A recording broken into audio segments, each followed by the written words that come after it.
Hello student, Damini Pathak here. So today we continue the topic the fundamental unit of life.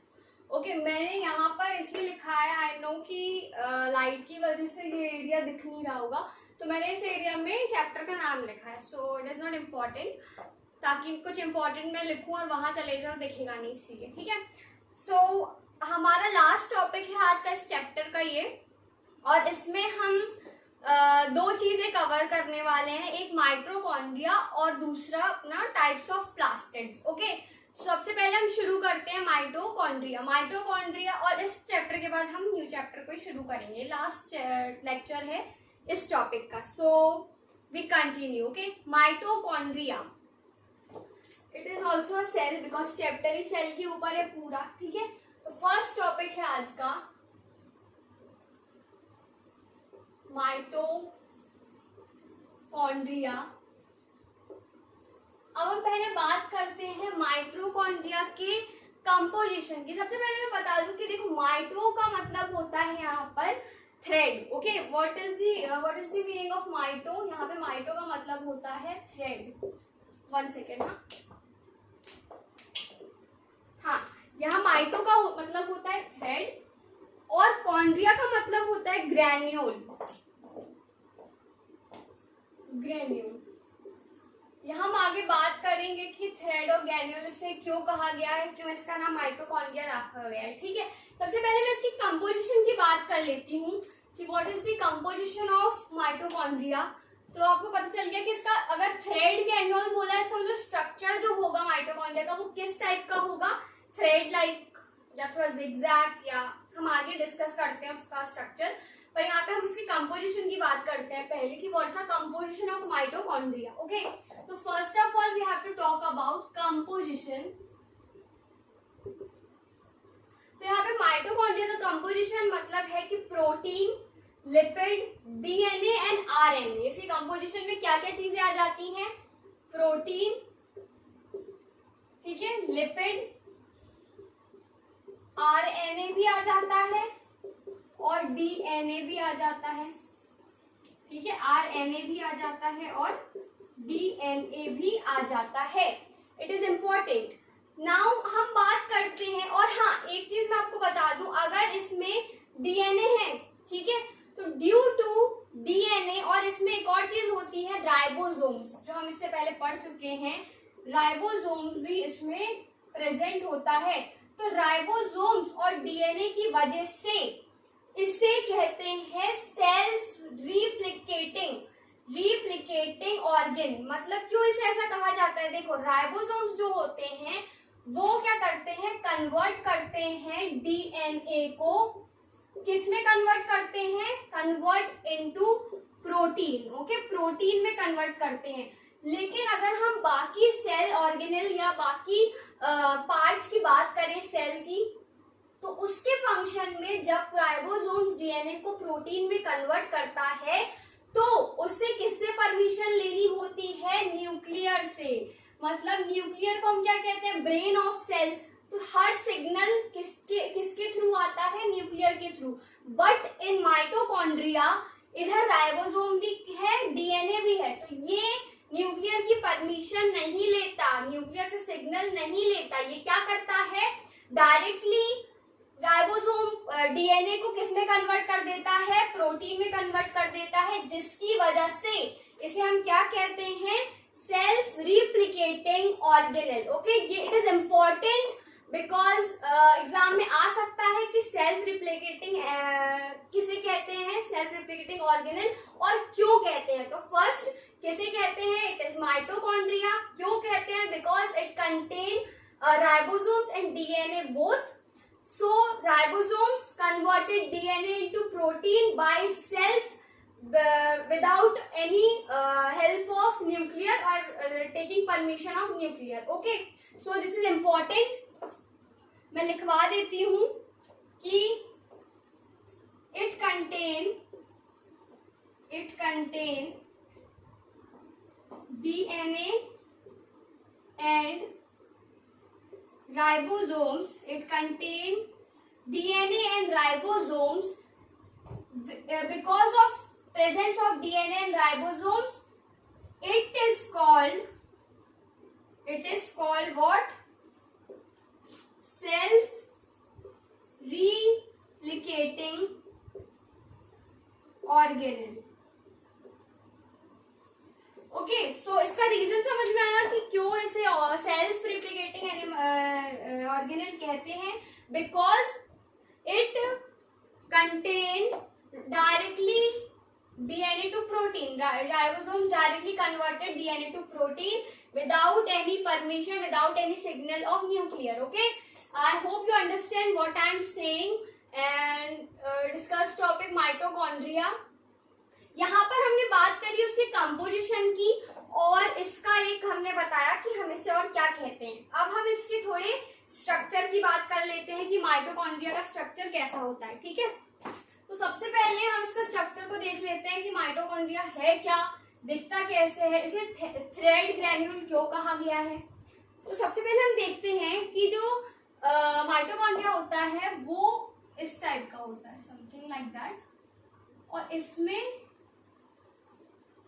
ये thread like membrane, मतलब एक outer membrane होती है और अंदर एक और मेम्ब्रेन होती है जो कैसी होती है, थोड़ी थ्रेड लाइक होती है, थोड़ी मूवेबल होती है, जिगजैग होती है. Okay, so first of all we have to know that कि जो फर्स्ट मेम्ब्रेन होती है वो स्मूथ होती है और इसे हम कहते हैं आउटर मेम्ब्रेन. आउटर मेम्ब्रेन ये कैसी होती है, स्मूथ होती है और इसे हम क्या कहते हैं, आउटर मेम्ब्रेन कहते हैं. अब ये हो गया. दूसरी बात जो ये होती है इनर मेम्ब्रेन. क्या होती है, इनर मेम्ब्रेन होती है.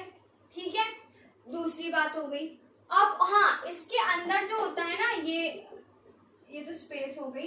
इसके अंदर होते हैं ये सारी चीजें मैंने अभी आपको बताई, जैसे कि एंजाइम्स हो गए, प्रोटीन हो गए, लिपिड हो गए, राइबोसोम्स हो गए, डीएनए हो गए, आरएनए हो गए. ये सब किसके अंदर होता है, इस थ्रेड लाइक स्ट्रक्चर के अंदर होती है ये सारी चीजें. ठीक है, जो हमारे वर्क करने में हेल्प करती है. सबसे पहले तो हम बात करते हैं, ये हो गया. इसके बाद जो ये स्पेस होती है between the outer membrane and inner membrane, हम इसे कहते हैं the intermembrane space. What we call the space between the outer membrane and intermembrane, the intermembrane space. Okay, the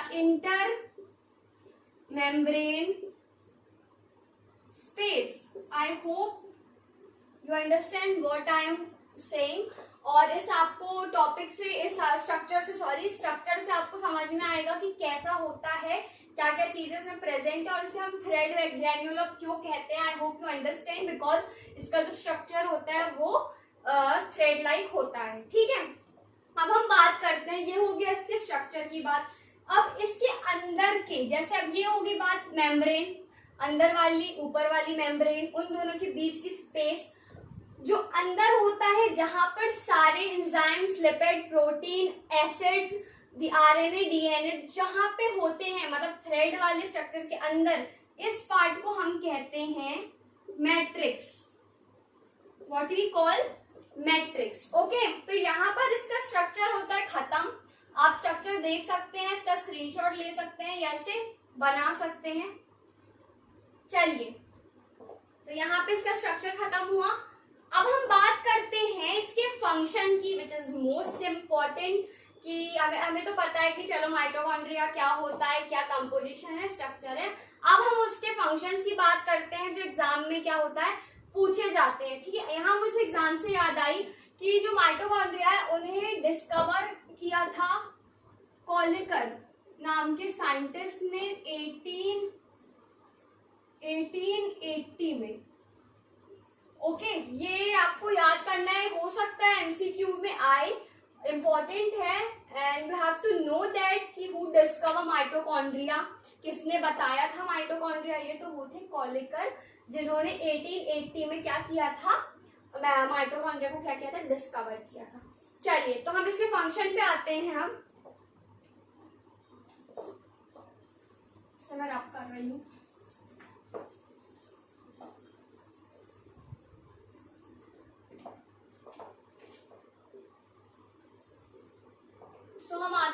function पर।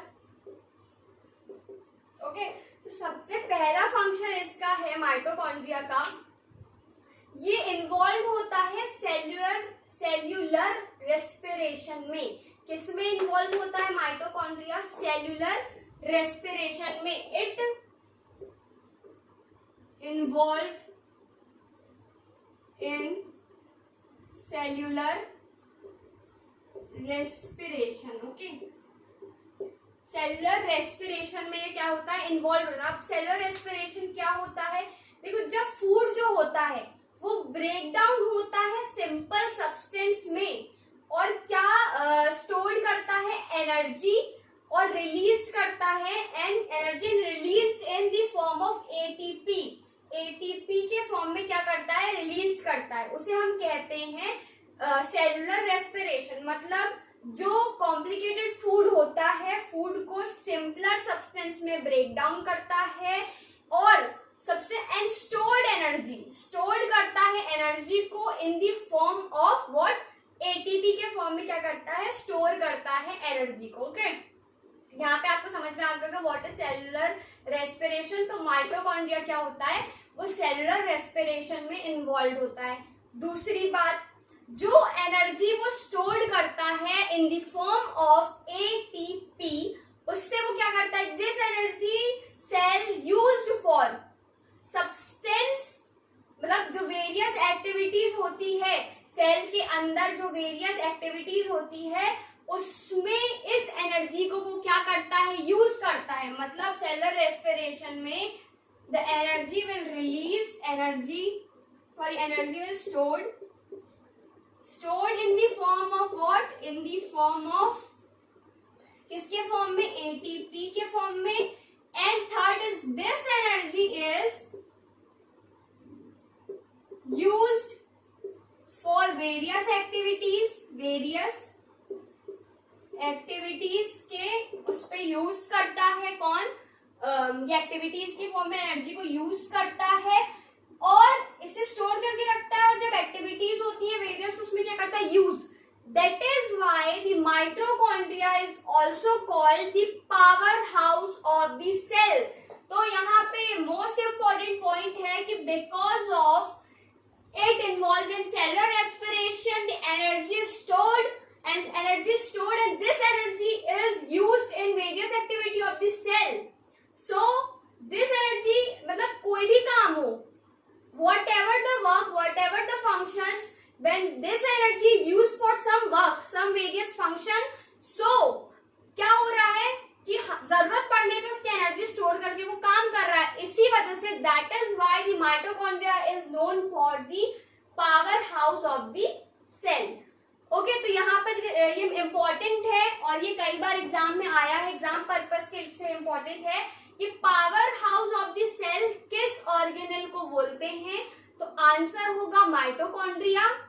एंड क्यों बोलते हैं? Because it stored energy in the form of ATP and used when various function is occur और various function is arise. Okay, so यहाँ पे हो गया third point, it is called the power house of the cell. ठीक है, तो it is the most important point, we have to remember it. So यहाँ पे इसके फंक्शन खत्म होते हैं माइटोकॉन्ड्रिया के। सो आज का नेक्स्ट टॉपिक हम स्टार्ट करते हैं the types of plastids. Okay, plastids generally 3 type के होते हैं। यहाँ पर mitochondria, you understand what is mitochondria, its structure, its function, and exam purpose के लिए इम्पोर्टेंट है। दी कॉलिकर जो साइंटिस्ट थे इन्हें डिस्कवर किया था 1880 में, ये भी मैंने आपको बता दिया है। सो एमसीक्यू पर्पस से इम्पोर्टेंट है। Now the types of plastids हम पढ़ेंगे। तो generally the plastids are of 3 types. The plastids are of 3 types. Okay, so तीनों टाइप हम आज डिस्कस करेंगे। So types of plastic are next topic, types of plastids. Okay, so generally it is of 3 types. The first type is known for, and I hope you listen it the chlorophyll, because chlorophyll is very common and from 6th or 7th class we are studying it. Okay, the chlorophyll, ये किसका type होता है? Plastid का type होता है. Okay, and chlorophyll contain a green pigment. इसमें ये क्या कंटेन करता है? It contain green pigment. और ग्रीन पिगमेंट के कारण क्या होता है? ग्रीन पिगमेंट कंटेन करता है which gives the green colour to the plant. Okay, green ये किस चीज में कहा आता है? Chlorophyll contain green pigment which is gives to the plant. ठीक है, तो ये हो गया अपना क्लोरोफिल. नाउ अब हम इसका एक फंक्शन देख लेते हैं कि क्लोरोफिल का क्या फंक्शन होता है. आपने पढ़ा होगा chlorophyll is generally used an important part of photosynthesis. What? Photosynthesis. And I hope you know what is photosynthesis. Photosynthesis is a process in which the food making their own food, the plants making their own food. Sorry. हाँ, तो यहाँ हो गया chlorophyll. ठीक है, यहाँ पे chlorophyll हो गया. Sorry, chloroplast. It is chloroplast. Okay, chloroplast, and it contain green pigment which is called chlorophyll. Sorry for the mistake. Which is gives to the plant. तो chlorophyll यहाँ पे chloroplast first topic हो गया. Now second topic is leucoplast. Okay, the second one is leucoplast. So leucoplast क्या होता है? White या फिर कलरलेस होता है. ठीक है, इट इज व्हाइट और कलरलेस.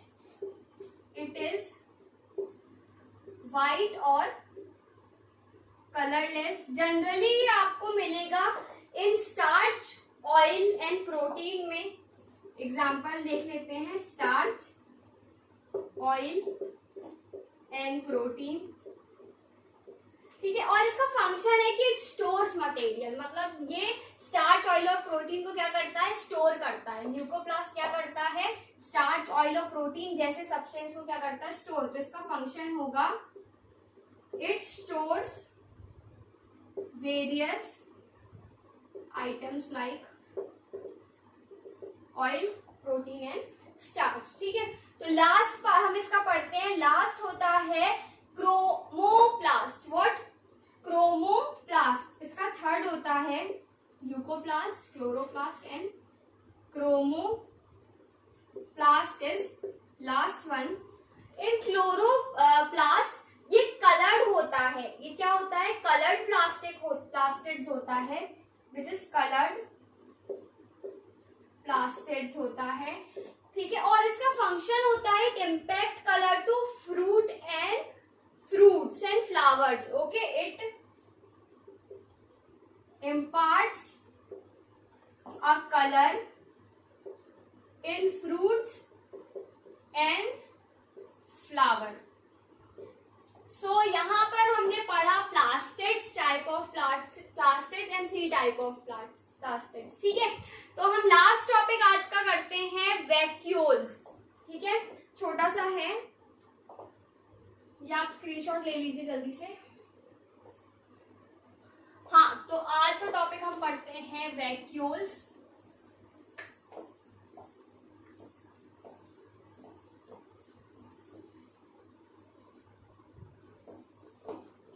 चलिए, तो आज का लास्ट टॉपिक है वैक्यूल्स. ठीक है, वैक्यूल्स क्या होता है? It is a storage sacs. Okay, it is a storage sacs for solid and liquid content. मतलब एक तरह से ये स्टोरेज बैग टाइप का होता है जो सॉलिड और लिक्विड को क्या करता है? कंटेन करता है. And in animals the vacuole जो होता है वो स्मॉल साइज का होता है एज कंपेयर टू प्लांट्स. मतलब जो वैक्यूल होता है वो एनिमल में स्मॉल साइज होता है और प्लांट्स में कंपेयर टू एनिमल प्लांट्स में बहुत बड़ा होता है, लार्जर साइज होता है. इसका मतलब समझ लीजिए कि जो सेल होता है प्लांट का, जो प्लांट सेल होता है उसमें से 80% टू 90% जो एरिया होता है सेल का वो वैक्यूल कंटेन करता है, कवर करता है। Okay, so because of this you understand better कि in animal the size of vacuole is much smaller than the size of plant, in size of plant. Okay, तो यहाँ पे हुई बात। अब हम बात करते हैं कि जो वैक्यूल होता है, जो उसकी मेम्ब्रेन होती है जिससे वो कवर होता है, उसे हम कहते हैं tonoplast. Okay, it is important. सबसे पहले बात कर लेते हैं कि vacuole it is a storage sac, it is a storage sac, it is a storage sac for solid and liquid, for solid liquid content. Okay, then first point हो गया। second point, it is in animal, its size is smaller as compared to what? Plant. Plant covers 80 to 90% of vacuole. ठीक है, ये हो गया।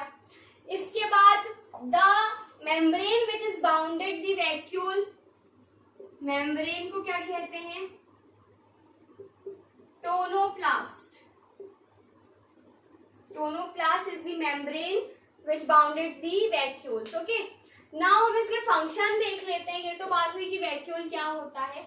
इसके अब अगर हम फंक्शन देखते हैं,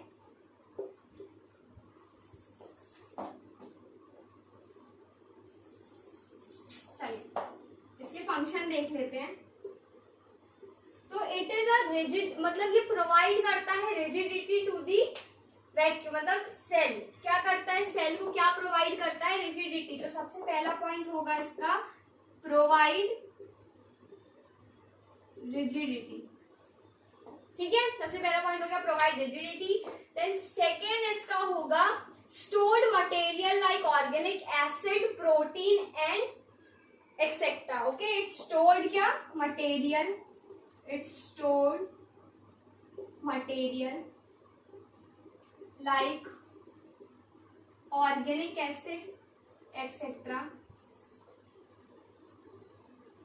चलिए, तो थर्ड पॉइंट इसका होगा कि जैसे हमने बोला in amoeba food item stored in vacuole, मतलब इसका अगर हम पॉइंट ले, जैसे अमीबा है, इन अमीबा जो उसके फूड आइटम होते हैं, ये हमने इससे पहले पढ़ा है, वो कहाँ स्टोर्ड होते हैं? Stored in vacuole.